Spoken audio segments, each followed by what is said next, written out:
Oh. All right, so today I am joined by Elizabeth Ziff and Alyson Palmer, part of the beloved indie rock trio Betty. How are you both doing today? Hi. So fine, Denny. Thanks for having us on. Of course, thank you for joining me. So I would like to begin by talking about your new invigorating new anthem called Pride. First off, what inspired you to do this track? Well, we've played at so many prides all over the world, and we wanted, we play a lot of stuff that's really uplifting and dancey, but we wanted to write something that was specific to the community that we could utilize as an anthem. And we also, when we were working on this album, we were working with a pretty famous DJ in Mexico Mexico City. City. Mhm. Yep, Human Fader. And he was very excited about the song in particular. And so the combination of him, us, and Jason Karma, who produced the album, it just seemed like magical and it all came together. And originally we weren't going to put it on the album, but then when everybody heard it, they were like, yes, we need to put this on the album. It needs to be the first single. And so that's how we wrote it. We wrote it for the community. And Awesome. And when we first wrote it, it was more just like, everybody put your hands, let's party. But then we realized with everything that was going on politically that more than ever, we needed to put that statement in there. Mhm. If they try to stop us, time to rise, because it's that time. It is. and it also, yeah, it speaks to volumes of other communities as well. For sure, definitely. And so it's been received by listeners very well. It has Yes, been, very well. especially And live. Good. It's really fun to see everybody because everybody gets up and claps their hands and jumps around for it, which is really fun. That's yeah. awesome. Yeah, and And you, also, yeah, also go ahead. we've had a lot of streams and people have bought it too, which is really Nice. invigorating and nice because a lot of people don't buy music anymore Very true. and they don't realize that it costs a lot of money to make music. Mhm. Um, and they just stream it, which is, I get it. You grew up streaming stuff and not really understanding that it does cost money to make it. But we've been really honored that people have bought it and they've gone to our website, hellobetty.com, and they've been able to stream it on Spotify and Apple Music and all of the stuff. So that's been really fun because it's really been doing well. People are sharing it and putting it on their playlists, which Good. is key and important. And we're honored by the community really reaching out and responding so well to it. For It's sure. our We've been told that it's our barbecue song. Everybody needs to have a song that they play at barbecues and everybody gets really excited. And it's our barbecue song, which makes me really happy. So if you're Okay. having a barbecue out there, put on Betty's Pride. Awesome, Mm. awesome. Song of the summer, yes. And you even held a special concert at Joe's Pub last month in New York City to celebrate the new single. How was that? It was Great. fantastic. Good. Have you been to Joe's Pub before? No, I have not, unfortunately. It is, well, you'll get a chance. And it's a fantastic room. It's that perfect room that's not too big, not too small, Okay. comfortable, great food, fantastic French fries, but also upscale. It's got a lot of that going on. And so many people from all our different communities perform there. And it's Awesome. also in Joseph Papp's Public Theater. So it has this really strong tradition of like community coming together to celebrate things together, especially art and great art. It's, where Dolly Parton's played there, but so has, Lady Bunny. I mean, it's a really fun venue. So it was a really great Yeah. place for us to come and bring our new music. Awesome. Yeah, I do a lot of publicity for Joe's Pub, but I've not had a chance to get out there yet. So it's on my list. It definitely is. Where are you based out of, Denny? So I live in the St. Louis metro area. I'm on the Illinois side. Okay. Yeah, Oh, right across the river in Illinois. yes. And you're both in New York City?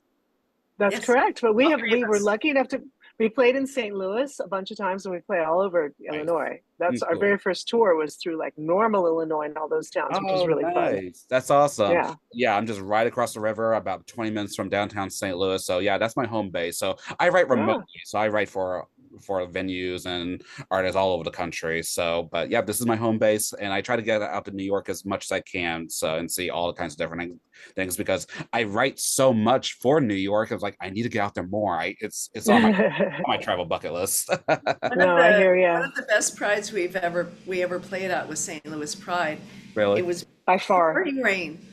pouring rain, and nobody left, and everybody was dancing and singing in the rain, and it was just really amazing and invigorating. It was It so was. fun. It was magical. It It was does. absolutely magical. It could be rain, sunshine, humidity, snow, doesn't matter. The people in St. Louis, they will stay and they are committed to where they're at and they're going to stay and party.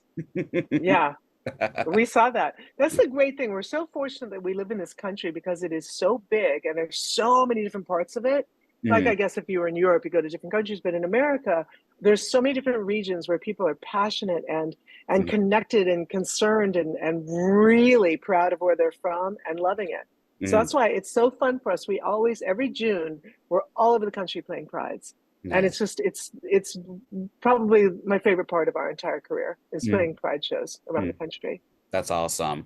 So Yeah, it is. what does pride personally mean to you? Elizabeth, I'm gonna let you start that one. It's ever changing, Hmm. the meaning of pride. You know, we've been together for 38 years. Yeah. So 38, child. yeah.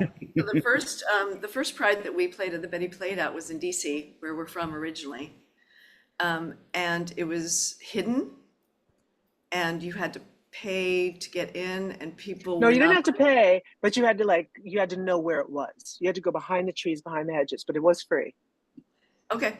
And you had to also nobody could take photos because Really. it could end you could get fired from work. Oh Hmm. It was yeah. the first time we ever saw somebody holding up a silence equals death pin, and nobody knew what was really happening. Hmm. Um, and nobody would play for it, no one. So we were one of the few bands that actually played for Pride, and it's been very interesting to see the trajectory of what's happened in the community. Hmm. And now I think now we need it more than ever because there's so many bills on the table Yeah. to take away not only LGBTQ rights but women's rights in particular.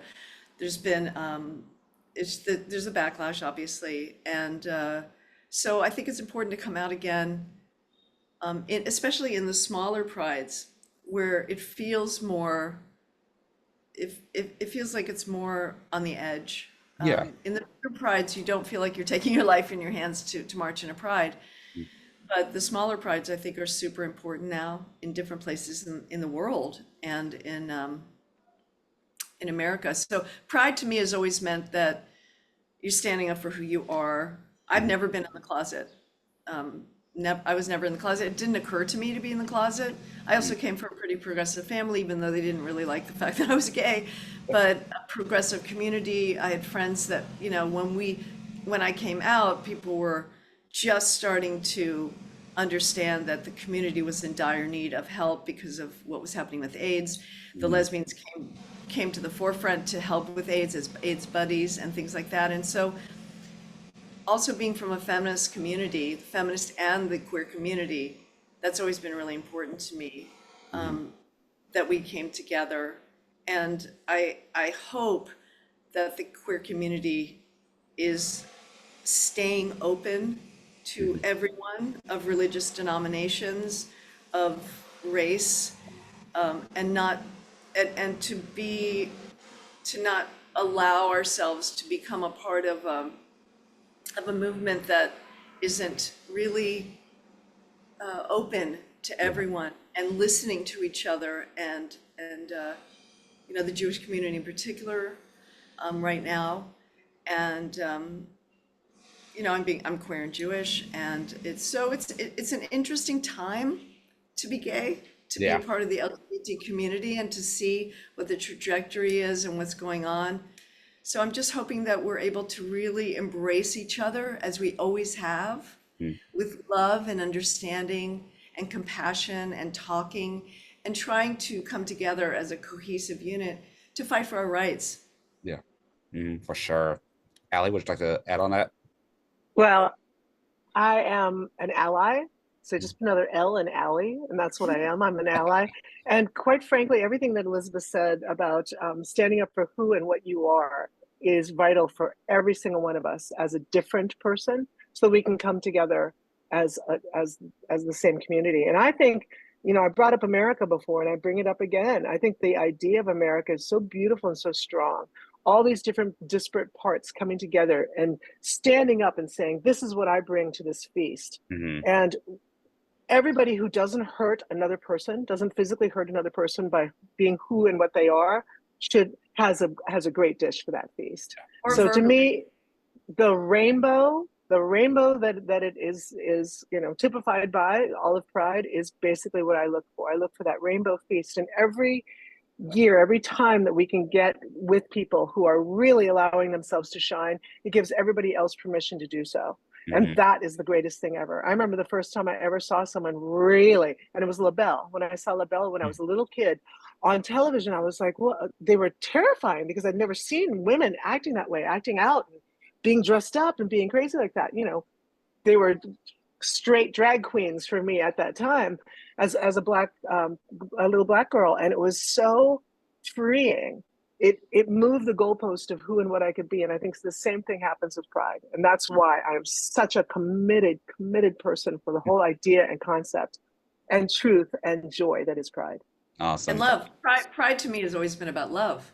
Yeah, You know, same here. really about love. Hmm. And I hope it remains that way forever. I hope so. I hope so. We're in very dark and scary times right now, so I hope it will always have that message of love. Yeah, and I think that you said the main thing, scary. I think that the number one problem with the entire world right now is fear. And we have created a way of packaging and transmitting fear much farther and harder and faster than we ever have before with these little boxes that we all have. Yeah. You know, it's a fear box. And the fear box is like making us all retreat and attack in ways that we really don't need to be doing. So I say to everyone, whenever possible, put down the fear and rage box. Put it down. Let's talk to people person to person. You know, let's take some more time and slow things down. If we slow our roll, everything gets better. I agree, definitely, for sure. And now Pride the track will also be on your upcoming album, like you said earlier, but it's called Eat. What can you tell us about this project? Well, it was about time because we haven't had an album for a while. I think it's been 6 or 7 years, but that's our slow roll. You know, we take our time. Betty takes our time putting things out. But I think there's 3 reasons why we call the album Eat. And the most obvious one is the fact that, like, you know, when all else fails, what brings us all together? What brings us all together is like coming to that table, eat. We all need to do that, for one thing. It also happens to be Elizabeth, E, Allie, A, and T, Trouble. The missing one, Amy. Love it, love it. Is there an official release date for it yet? September. Unofficial. Okay. Well, we have an unofficial one on Friday the 13th of September. That's our unofficial. Okay. And we're aiming for it. Okay. If you want to know more, if you sign up on our mailing list at hellobetty.com, Okay. that we keep in touch with people. We're so excited because we just redid the website and we added a merch thing, which we've never had. So you can, you know, normally you'd have to go to our shows to buy any merch and we'd be the one schlepping and selling. But now you can get it online, and we're so excited because we're able to have so many more products like mugs and different kind of cups and different kind of t-shirts and hoodies. And so I'm thrilled. I actually bought some stuff already online just because I was so excited about it. I got caught up in it, you know? Yes, yes. And also, like you said, Betty has been around as a band for almost 40 years. Yes. What has been the key to making this work for so long? Love. Ooh. Interesting you would say that. I think Explain, Elizabeth. What do you mean?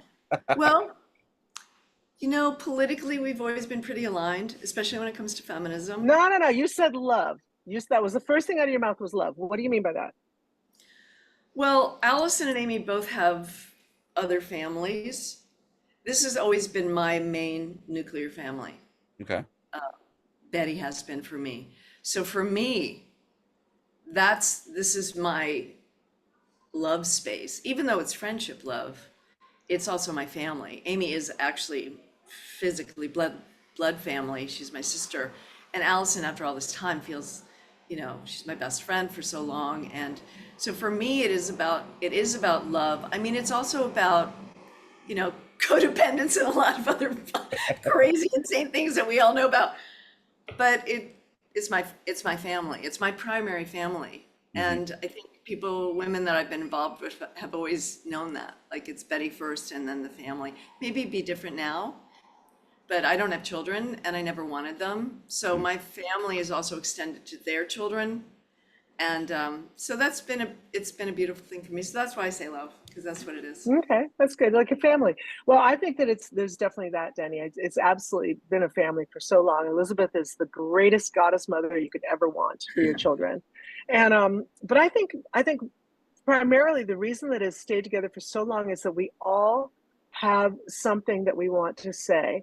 And the Venn diagram of not only what we want to say, but how we want to say it has Mhm. stayed strong. And a lot of times bands that have been together for a long time, the Venn diagram, fades away or moves apart. Ours has stayed really, really strong. There's certain things that we all believe in passionately, and we love the way each of us says it Mhm. still. And so that's why we stay together. Like the way Amy, who's missing today, our missing trouble, the way she writes lyrics, I think is incredible. And the way Elizabeth puts passion when she sings on stage is phenomenal. So those things coming together to me are the reason why I'm always like, more. There's got to be more. That Let's is do exciting. more. I'm Allison's a great songwriter. She's also an incredible bass player, and Thank you. always has been actually from the get-go.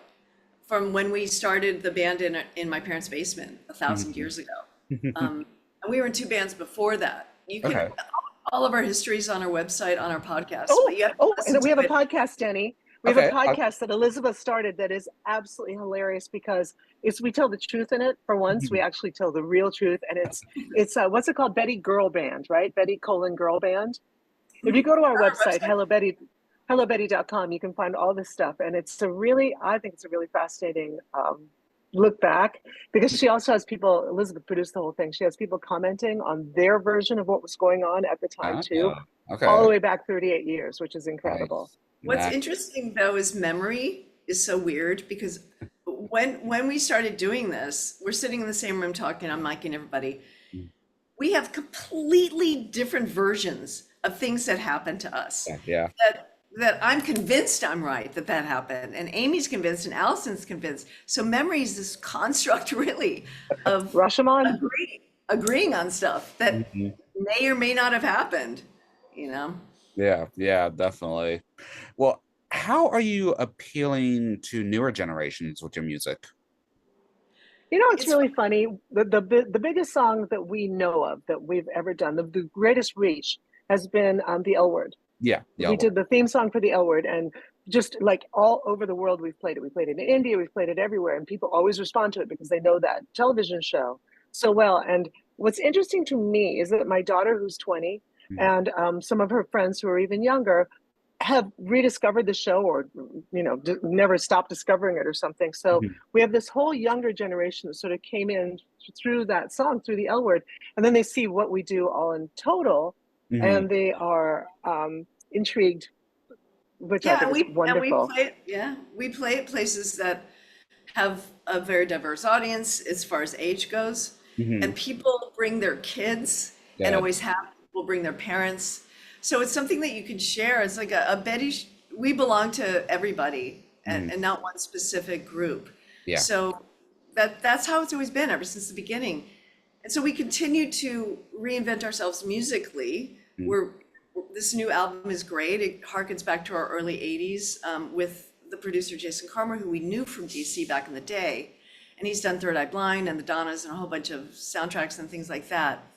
So it's really cool because it's contemporary sounding, but it's also harkening back to our very beginning. Okay. And it also it felt right to work with him. And Mhm. people are responding in that way because it is very contemporary sounding. And we've always stayed current in a way, but also given a nod to our history and the people that have followed us for so long. So I think it translates. People also know, younger people in specific, when they see us, they know it's authentic. Yeah. Mhm. People respond to authenticity. We haven't been put together. We are who we are. We don't always say the right things. We don't always act the right way especially me, because when we have kids in the audience, I'm always cursing, and Alyson and Amy are always like, "Oh, Elizabeth." But, I take off my shirt, just stuff that I probably shouldn't do. People respond, especially young people respond to that. They're craving it. I'm craving it. Mhm. I want to see authentic people on stage, you Yeah. know? Mhm. Yeah. People thrive off authenticity, and that's what you need. And I think the community, especially the queer community, is authentic in a lot of ways. Yeah, yeah, You know? definitely, for And sure. that's what And gets us in trouble. the Okay. theatrical community, which we're very, very excited about because all of us are huge theater fans, also respond because a lot of our music and our ideas and our background is in the same theatrical tropes that a lot of other people know. And so we will throw in something from like, Joan Crawford or whatever. And it's fun for us. It's who we are. And people respond to that too. And Awesome. also, we're teaching Gay 101. You know what I mean? A lot of these kids don't know Gay 101. You got to see Exactly. Girl, you got to see, Spartacus, you got to see Cabaret. And a lot of them just start at Showgirls, but once you really get that, like we were taught from the best. Hmm. We were taught from older gay men who taught us, and then we're teaching other people, and it goes down and down and down. Yeah, So, definitely trickles down. Love it. Yes. Well, what are some future goals you hope to accomplish as a band?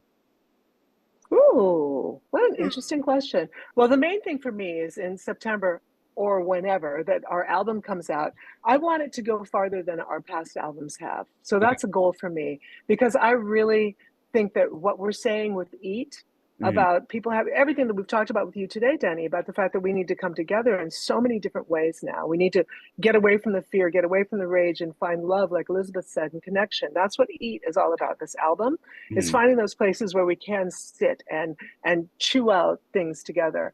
And Mhm. so I want to reach as many people as we can with that.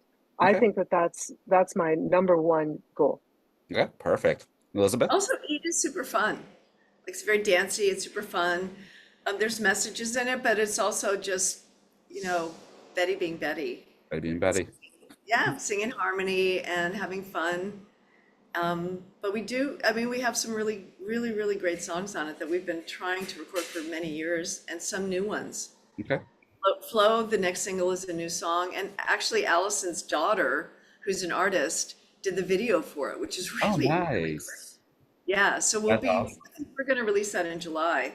Mhm. It's really cool. It's really cool to have raised, you know, people to work for you.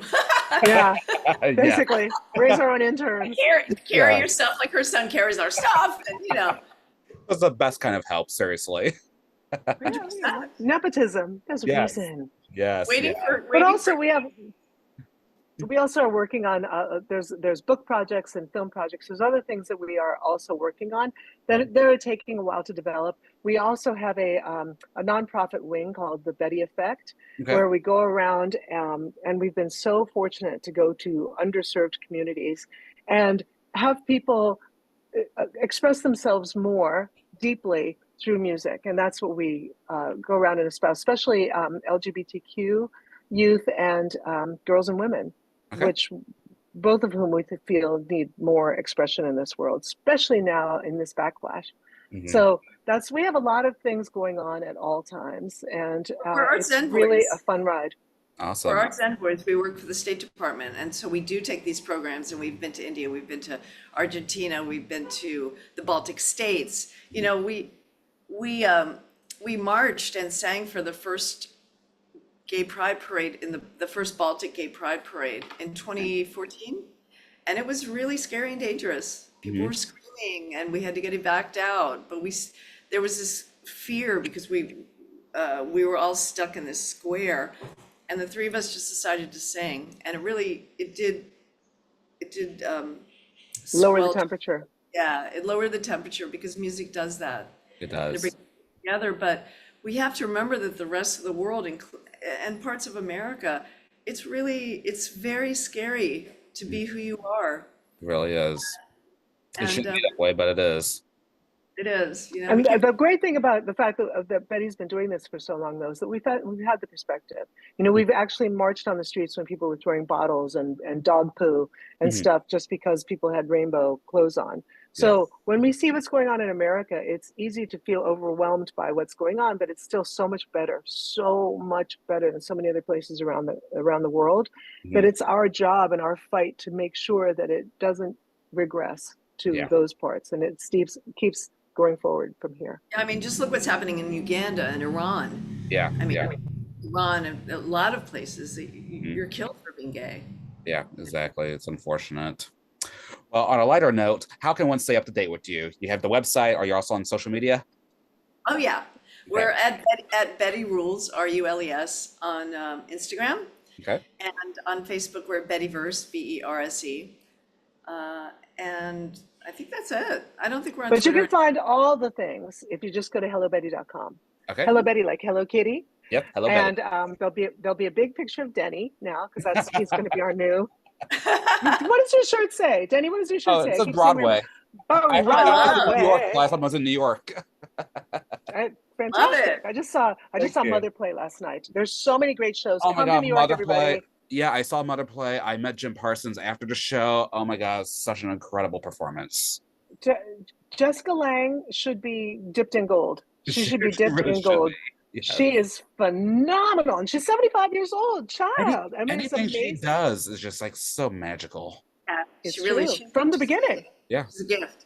She I really just is. saw Merrily We Roll Along, which I loved. How was that? I did get a chance to see that. Oh, it's so good, honey. It's Oh, so good. And it's also, I think Sondheim, if you didn't grow up with him and like were in a theater fag at the time, and I've always been sort of a theater fag, but peripheral. Mm. And And you say that with love. I'm allowed to say fag, I'm a dyke. Still. Do you understand? Yes, I understand. All right. Theater gay. I'm a Theater theater gay.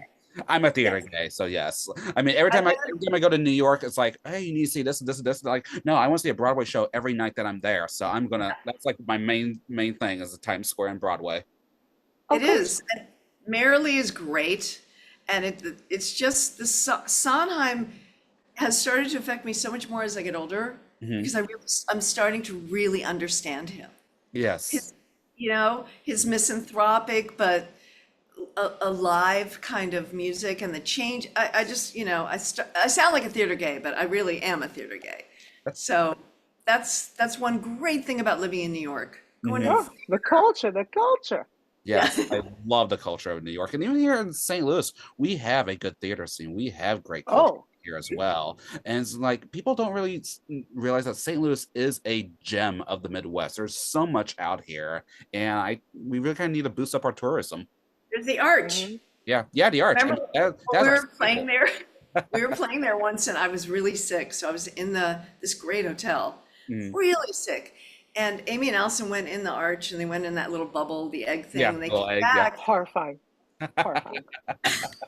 Well, I used to work at the Arch when I was in college. I worked there. Really? Yeah, there was a photography company there who would take your photo and then you go up and they would try to sell you the photos. I worked for that company.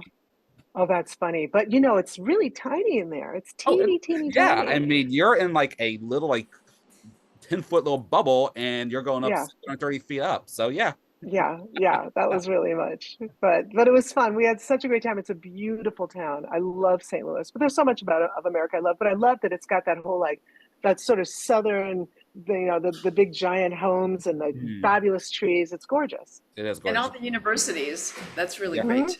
Yeah, we have great universities there. Yes. All right. We look forward to visiting you in St. Louis, Denny. Yes, please do. I look forward to meet you in St. Louis. New York. Yes, meet me in St. Louis. Yes, meet me in Forest Park. I mean, we have the Muni there. They're going to be starting their new season. So yeah, let's definitely get together soon. Okay. Fantastic. Perfect.